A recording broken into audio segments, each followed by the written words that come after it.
Kingdom Come Deliverance is plain and simple one of the best games I've ever played, and with the sequel right around the corner, likely releasing the same day this does, I wanted to do a video that acted as either a refresher for OG players or a replacement for the first game for those interested in the sequel.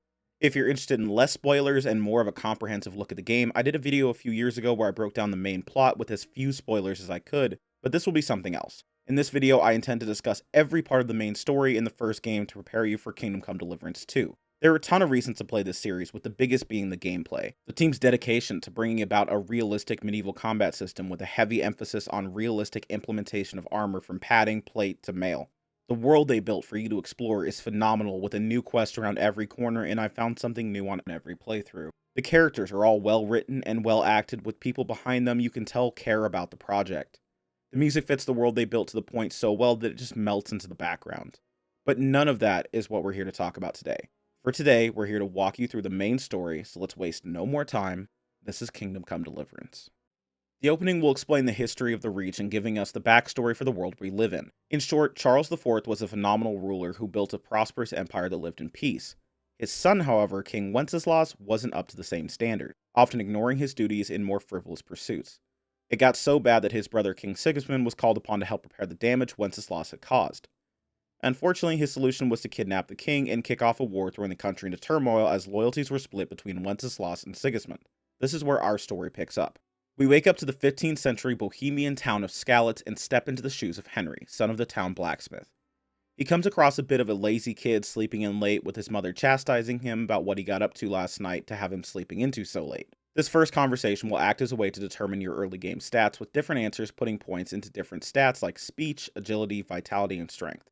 Mother will criticize the company you keep, along with evidence that Henry's been practicing swordplay, something Father would surely not approve of.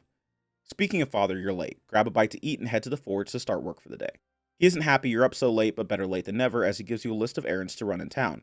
Pick up the crossguard that he ordered that should be held at the castle, pick up a bag of charcoal, a pint of ale from the inn, and money from Kunesh, who owes Father for some tools he made him.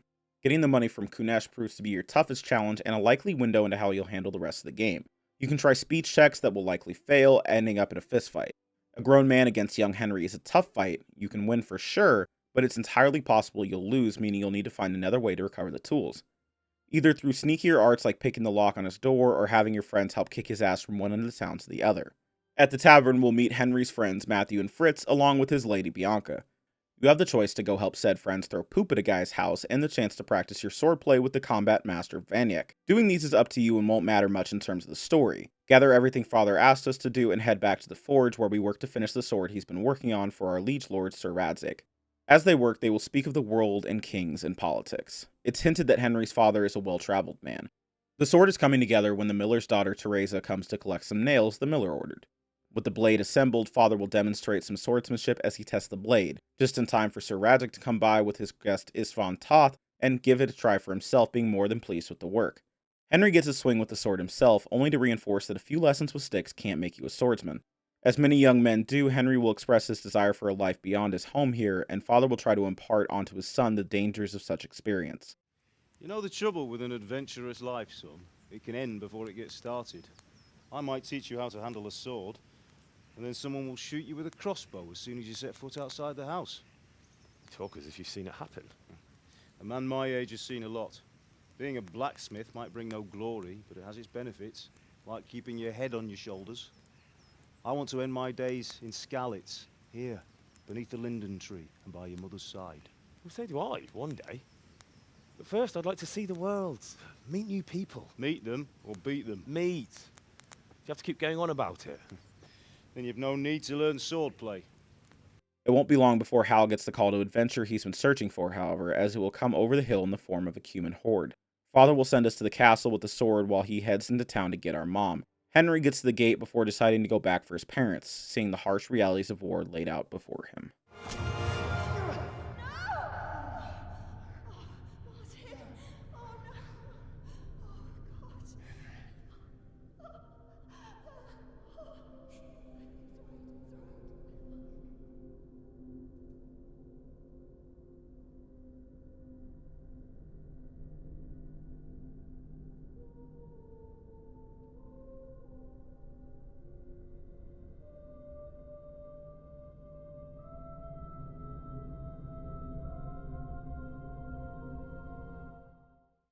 When he gets back, the guards will already be racing the drawbridge, telling him to take the hidden path out and head for Talmberg to warn the people there. On the way down, we'll see Teresa being attacked by humans, and we get the option to use the distraction to slip by, or grab their attention, saving her. Henry rides hard, but takes an arrow to the leg on the way out while still being pursued as he tries to get to Talmberg before he bleeds out or is killed by the riders behind him. Thankfully, the guards are able to save his life, and he's able to deliver the news and get the arrow removed from his leg. The lady of the castle, Stephanie, gives Henry some hot food before he lays down for some much-needed rest, although she will sneak into his room later, expecting he wouldn't be able to sleep much, and with the nightmares, he can't. She's a comfort on a painful day. Later in the night, Robard will wake up Hal and bring us to the battlements where it seems something is happening. Turns out it's not the human horde, but Radzig and those from Skalitz who are able to slip out under the cover of the storm. Their plan is to walk to Rattay, where there will be enough room to shelter all these displaced people. He offers Henry the chance to accompany them, but he says he plans to return to Skalitz and bury his parents before he can join them. Radzig, of course, tells him to do no such thing because that's insane, ordering us to stay at Talmberg. After a night on watch at the battlements, we get some more bad news as the army that attacks Skalitz pulls up to Talmberg. Thankfully, considering those from Skalitz aren't here, Sir Divish is able to convince them to simply move along. Henry takes this as a sign it's time to leap from the security of Talmberg and make a run for it, heading back to Skalitz with the goal of giving his parents a proper burial. Sword in hand, Henry will battle his way through the scavengers littering the area before he can return to town. He'll find his parents laying in each other's arms just as they fell, and his outpouring of grief is painful. I remember you told me you wanted to lie beside Mother. Here. Under the linden tree. At least I can do that much for you.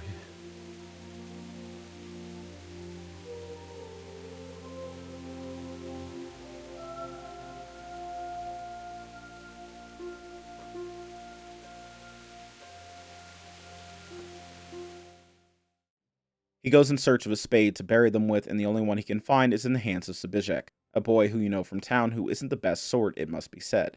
He appears to be looting. A fistfight later, we have our spade.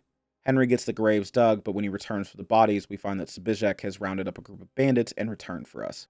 Henry is brave, standing his ground against the massive man dressed in black, but he simply isn't up to the task set before him, no matter how nice his sword is, being beaten down and nearly killed if it wasn't for our own knight in shining armor. I believe there's a word for such moments. The old man would certainly know. But I'm just a common killer. Did you help make it? No doubt you did. Such miserable luck. To die by the sword you helped forge. Hey, go fuckers!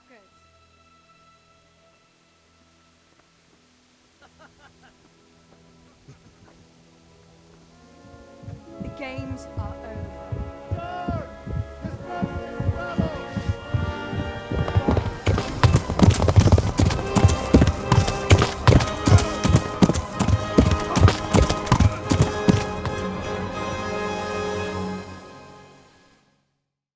Teresa, along with Sir Robard's men, will fulfill Henry's task and bury his parents before carting him away in the hopes of saving his foolish life.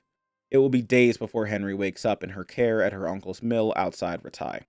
This is where our story truly begins, with Henry on a mission to avenge his parents and recover the sword he was charged with delivering to Sir Radzig, seeing it as his duty to his father.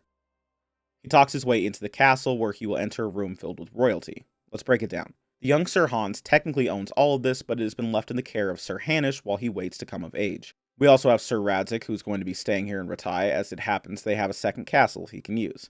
Henry makes his way into the room only to be chastised first by Radzig for his foolishness, and then by Bernard, captain of the Rattay Guard. But Henry will stand by his actions, saying that it simply had to be done. Henry will explain what happened and how he was saved by Teresa before the friar chimes in with his delightful little tidbit about the burial.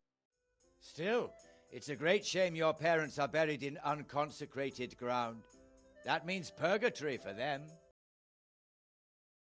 Henry is mocked a bit when he explains that he's here to promise that he will deliver the sword he was charged with, but the genuine nature of the boy seems to cut through everyone at the table. Lad, I've lost a castle, a village, silver mines, and a good half of my subjects. Why would I miss one sword? Because it's the last one my father forged, and I promised him I'd deliver it to you. Sir Hans is outraged when Henry asks to be taken into the service of Sir Radzig so that he may learn how to soldier, saying that disobedience shouldn't be rewarded with promotion, and Bernard agrees. But Radzig seems a softer man, asking how he should punish a boy who has just lost everything. He takes Henry into his service, assigning him to join the Rattay Guard, which he will start with training from Bernard.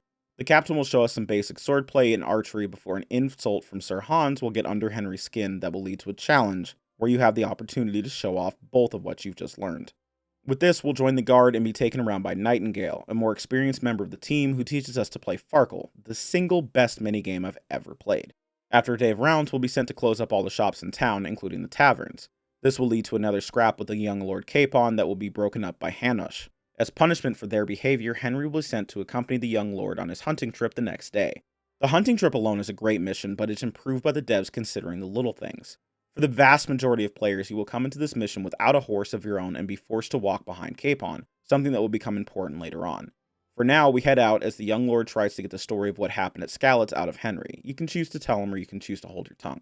In the morning, we'll have a competition to see who can bag the most hares before noon. Who wins doesn't really matter, but it's a great way to improve your archery, which it must be said is very difficult in this game, as you're given no reticle to aim with.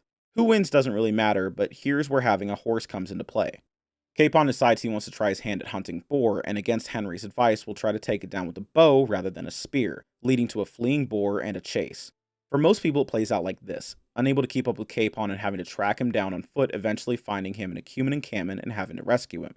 However, if you spent the hours it takes to earn enough coin to have a horse here, we get an entirely different cutscene where they ride into the camp together before Capon is thrown from his horse and we have to defeat the Cumans anyway. This is one of those examples of a dev team loving the game they're working on. They could have just made it impossible to buy a horse before this, but instead they created a whole new cutscene for the 1% of players who could see it. Regardless of how you got into this situation, you'll be rewarded the same way, with your own horse. Saving Capon will bring the two of them closer together and earn Henry a bit of respect from those around him. As a result, we're dispatched with Bernard and his men to investigate reports of a bandit raid on a nearby stud farm. We head to Neuhof and what we find is shocking. Animals slaughtered, men dead, and no one seems to know why. Henry will help question the witnesses and follow a blood trail into the forest where we find two of the bandits and our first piece of evidence. A hoof pick stuck in one of the bandits, which we will later find out belonged to the stable boy Ginger, who has now disappeared. Wanting to know what in the hell is going on, Bernard will dispatch Henry to try and track down Ginger. This will lead us across a great swath of the countryside, with our only lead being that Ginger had friends among the charcoal burners. After finding the ones that have hidden Ginger, convincing them that we mean him no harm, and taking out those who do mean to kill him, we finally find Ginger and start to piece together what happened. It turns out there was not one but two groups of bandits that night working together, but with very different agendas. One group was simply there to steal from the stud farm, but when the other group started slaughtering the animals and people, they wanted no part in the violence. Ginger isn't able to divulge much detail, but he is able to give us our next clue, as he points us towards one of the men he recognized, only knowing that he was from Ujits and he had a limp. It's not much, but it's all we have to go on. So with Ginger safe from those hunting him, we head back to report into Captain Bernard, who also has his check-in with Sir Radzig to update him. With this, we continue the investigation, heading to Ujits in search of a man with a limp. It won't take long before you find a large gathering around a house on the outskirts with the bailiff trying to contain the crowd. When Henry grabs his attention, explaining who he is and why we're here, the bailiff tries to wave him off, saying that what's going on here probably isn't related to our investigation. Henry insists, though, and asks if the fella inside happened to have a limp, and they could deny it no longer, introducing us to Limpy Lubosh. Or what's left of him. Yeah, we're going to keep that mess off the screen as much as possible. I want my 78 cents from this video. He's been gutted, but whether it was before or after his death is unclear. This is where learning to read can serve the benefit to you, which is actually something you'll have to go out of your way to do in the game, including paying a scribe to teach you, who happens to be an Ujits. Assuming you can read, you'll know that spelled out in blood will read the word Judas, implying that he had betrayed the bandits. This seems like a dead end, no pun intended, but if you do enough asking around town, you can find yourself talking to local priest Father Godwin, who seems to have information about Lubosh, but will be unable to reveal it to us. You see, Limpy had come to Godwin under the seal of confession, leaving him unable to tell Henry what they discussed. He tells us to meet him in the tavern this evening, though, and maybe he'll be able to figure something out. What follows is easily one of the best quests in gaming, as the two will drink into the wee hours, so late that the bailiff will show up to throw us out, but Godwin is having none of it.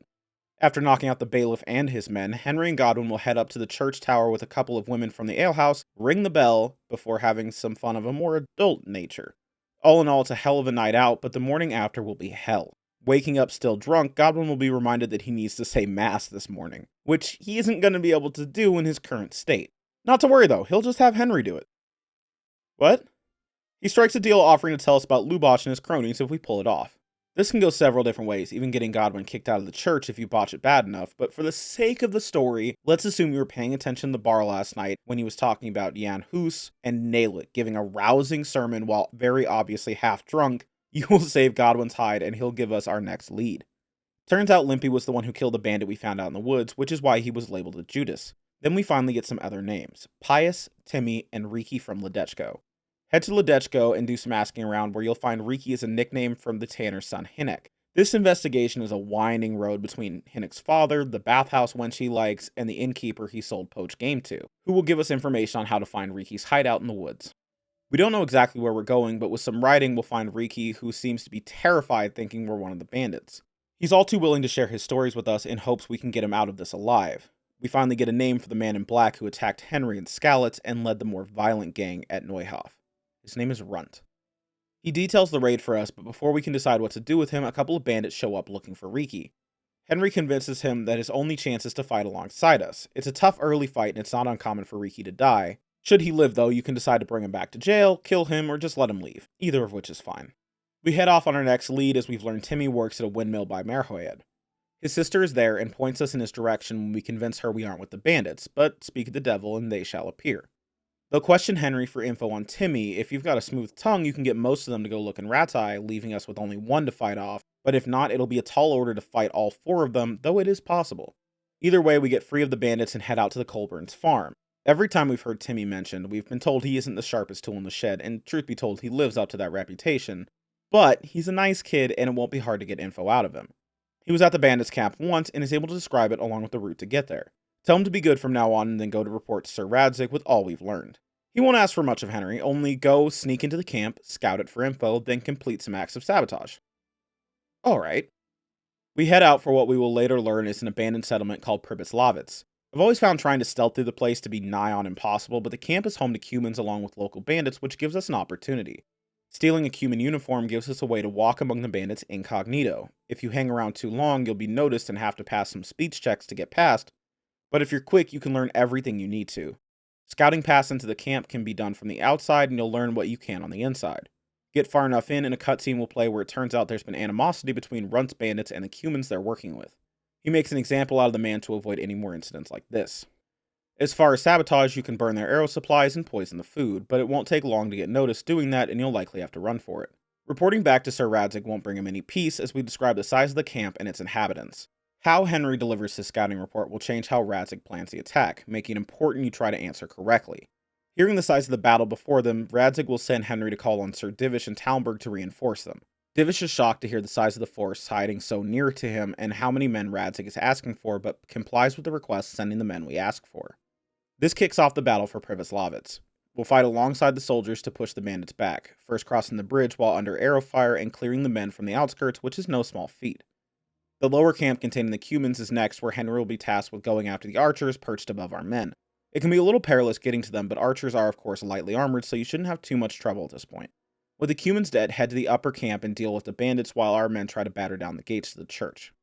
These battles get hectic and it's easy to get lost in the melee if you're not careful. Eventually we get the doors open to the church, giving Henry a chance to head in after Runt, determined to get his revenge. Runt of course has no idea who Henry is when he brings up that we've met already, telling Runt that he tried to kill him, and Runt's like, "Do you have the slightest idea how little that narrows it down?" Henry asking him about his sword does jog his memory, however, although he no longer has it on him. This is easily the best duel in the game, and it's very possible you'll get here severely underleveled on a first playthrough, but one way or another, cutscene Henry will absolutely thrash Runt.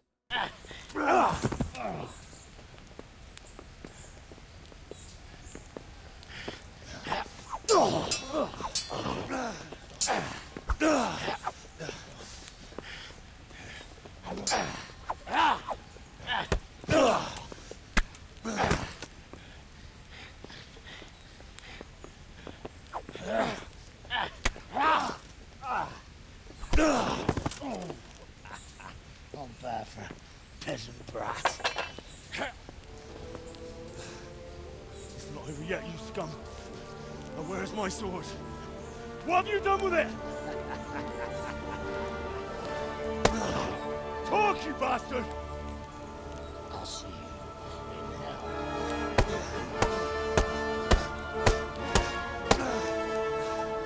Tell me, do you hear me? Tell me what you've done with it! There's a lot of funny moments in this game, but it has to be said, Radzig is a funny fucking guy. He was the one who attacked Neuhoff. And stole your sword, sir. The thought did cross my mind.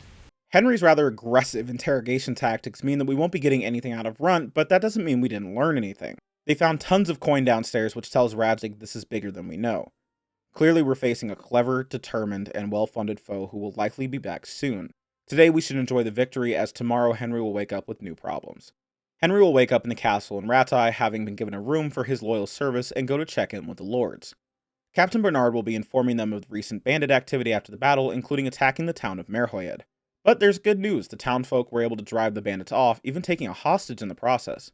Don't worry though, as the engineer Tobias also has some bad news. He presents the groschen recovered from Pribyslavitz and informs him that they are very well-made forgeries. Henry will be dispatched to Merhoyed to interrogate the prisoner they took and hopefully get a lead on the counterfeit coin. We arrive in Merhoyed and discover that it's the Glen Fraser of towns, fighting off the bandits just to succumb to some unknown plague immediately after. This kicks off a whole quest where Henry, the blacksmith, will have to go about diagnosing and producing a remedy for a whole damn town. Admittedly, he has the help of one of the priests at the monastery, but it's still crazy to see all that Henry will do. With the town, including the bandit, cured of the plague, we're finally able to begin our interrogation, and he's pleasantly non-confrontational. It doesn't take any persuasion to get all we know out of him, giving us some information on who's leading the bandits along with a lead on the counterfeit coin.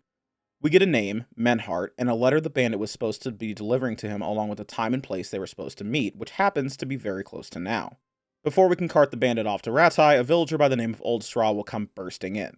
The bandit killed Straw's son in the raid, and he intends to get his revenge, and you'll either have to let him do that or prevent him from doing so. After this, Henry will go and update Radzig, who will tell Henry to continue the investigation, but before he leaves, we'll get some advice from our liege lord. Life is one long series of problems to solve. The more you solve, the better a man you become. I never thought about it that way. Well, just look at the pampered ones who have no concerns in life, like young Lord Capon, for instance. I shudder to think how he will rule when his time comes. Tribulations spawn in life over and over again, and we must stand our ground and face them. So, I go to Sasso and solve this one. You can rely on me, sir.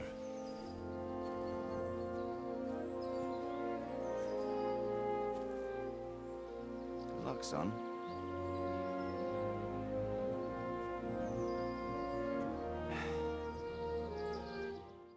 When Henry arrives at the spot Menhart was supposed to be at, we find the caravan had been ambushed.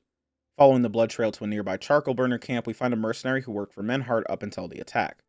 He gives us some information telling us it was a knight who attacked them, and it turns out he's not far off, turning up to recover a sack one of the charcoal burners had stolen. Chase him down, and eventually the knight will stand and fight, giving us the chance to beat him down and ask some questions, assuming you don't just kill him. We learn his name is Ulrich and that he's here on a similar path to us, investigating the counterfeit groschen, but for who he won't say, although we'll later learn it's a rich and powerful family called the Rosenbergs. Henry can choose to work alongside Ulrich to sniff out the counterfeiters with some aid from Tobias Fafar. It's another winding road tracking down the different components for the forgeries, like copper sheets we learn come from the blacksmith Zach, and quicksilver from the monastery. With those being dead ends, we then pursue someone who could make the punch dies they would need. This leads us to the engraver's assistant whose girl's been kidnapped, so we go and rescue her and come back to him to find out what he knows. This points us to Rattay, which is a name we've heard during our investigations, but he's a clever guy, almost giving me the slip. Let's leave it for another time.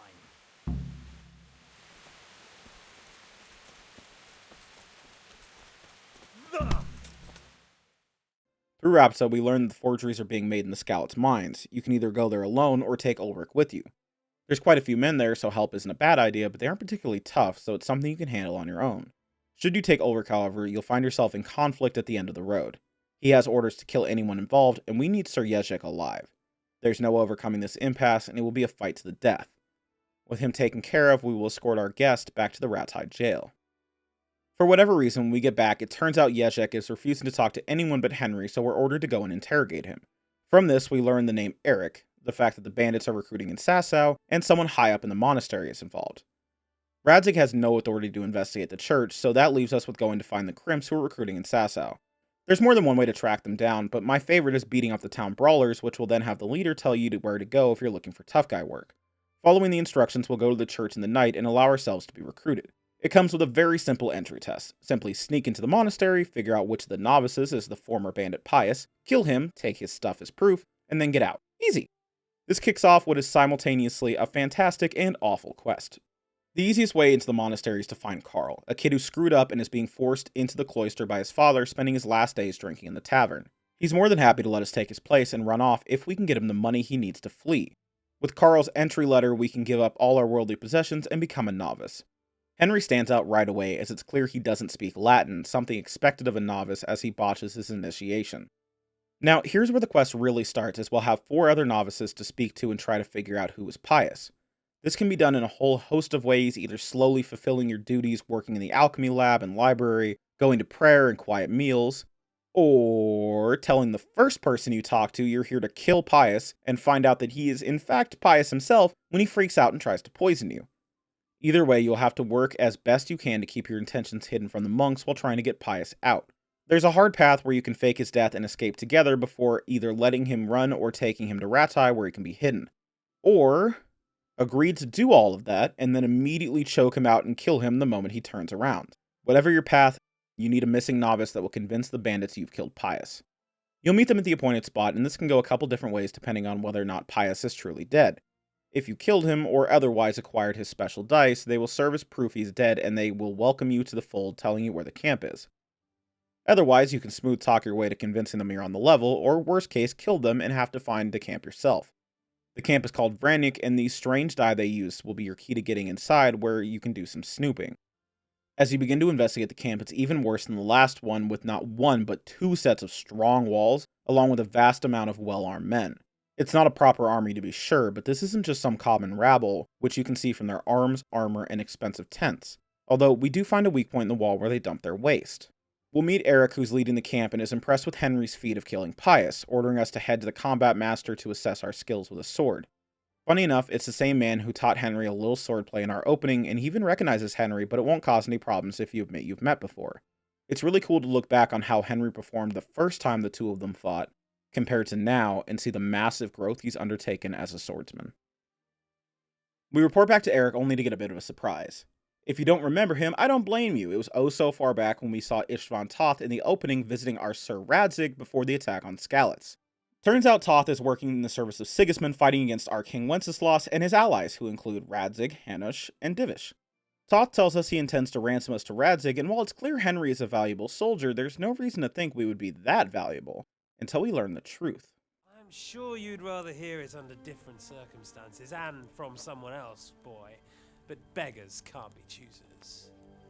Your father, your real father, is alive. You even know him.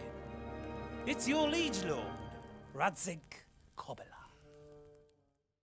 In retrospect, it may not have been obvious to Henry, but it probably should have been obvious to the audience. There won't be a ransom, however, because Henry will have an unexpected rescuer. Zbyszek tried to have you killed at the hands of these same bandits, but will now be the one to come to your aid. He doesn't pretend that he's doing it out of the goodness of his heart, however, telling Henry that he hates it here and wants a reward for freeing him. That's honestly not an unfair trade and your only way out, so we promise Zbyszek a reward and go about sneaking out. The plan is simple. Sneak over to that weak point in the wall where they dump the waste, jump, and run.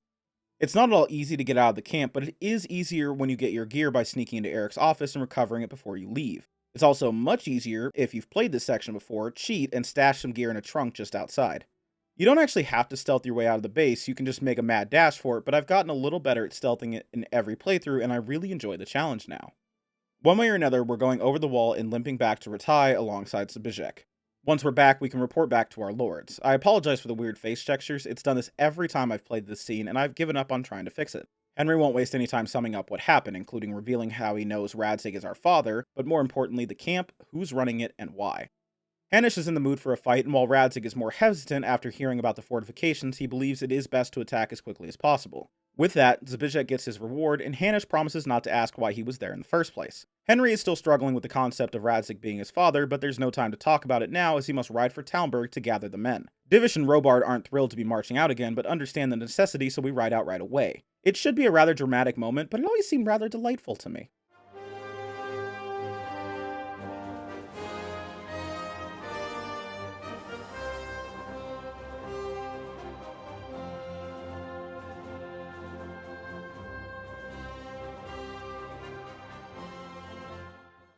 Together we form a plan. Use flaming arrows and set the tents inside the camp alight to create chaos before launching a frontal assault with a battering ram. With the bandits pulled to the front, Robard will lead a small force to climb into the back using the weak point in the wall we used to escape. The attack is awesome to see in real time, and while night battles strain the frame rate, it's gorgeous to see and fun as hell to play. It's utter chaos, and I now understand why armies of the time wore colors like they did. Without my friendly forces being draped in yellow, I could have easily mixed them up. Once we knock down the gates, Henry will be given charge of a few men in order to cover the flank, clearing up any groups that may try to get around the main force. With the main camp secured, we'll push into the inner gates and finish the fight. But it feels wrong. There's just not enough of a strong defense here. Pair that with Toth missing, and it's clear something is going on that we don't know about. Turns out Toth has outmaneuvered us yet again, baiting us here while he went after his true goal, the Talmberg castle.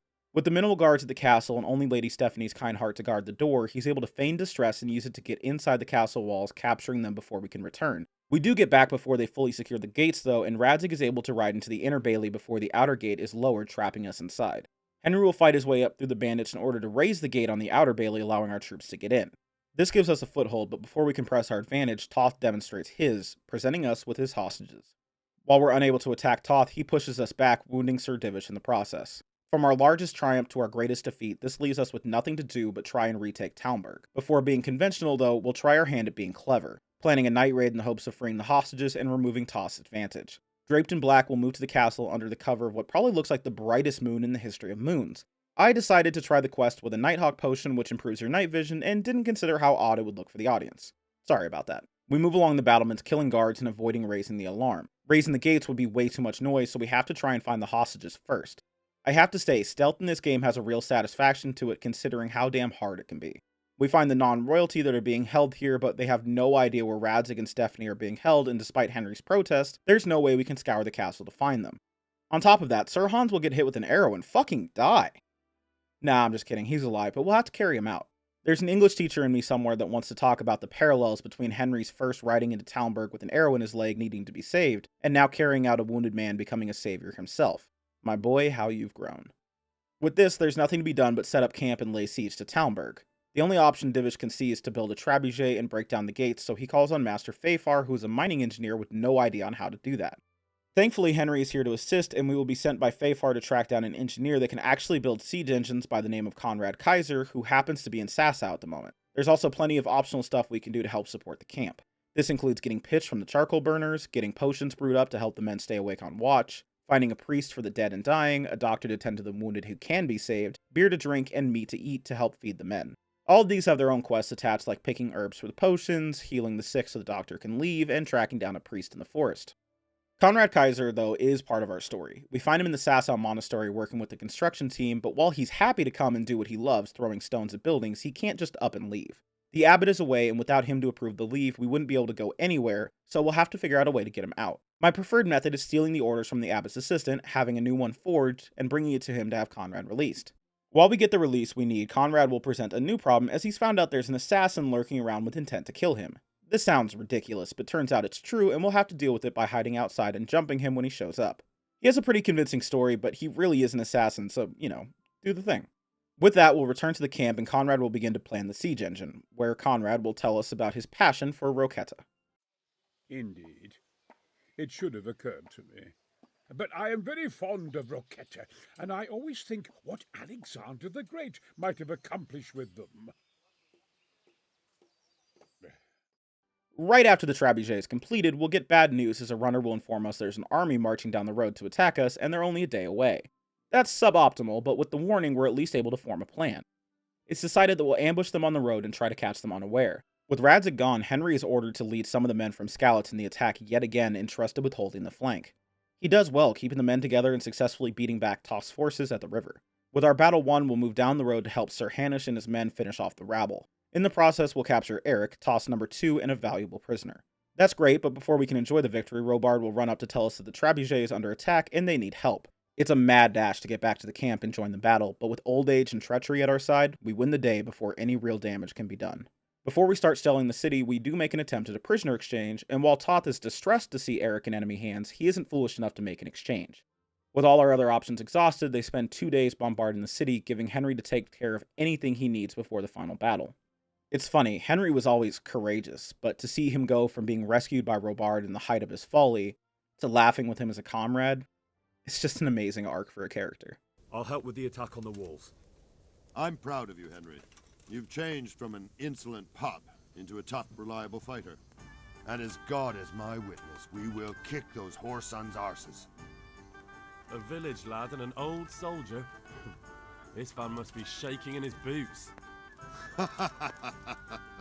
If he's not shaking, then he doesn't know what he's got coming. With that, we'll fire the last of our stones, dropping the drawbridge, and head for the city with Henry a part of the men with the hard job of climbing the battlements. Right from the moment we climb over the walls, the battles are brutal with no room to maneuver. It's like fighting in a phone box. From one group to the next, Henry will lead the charge across the battlements, flinging himself headfirst into the fray.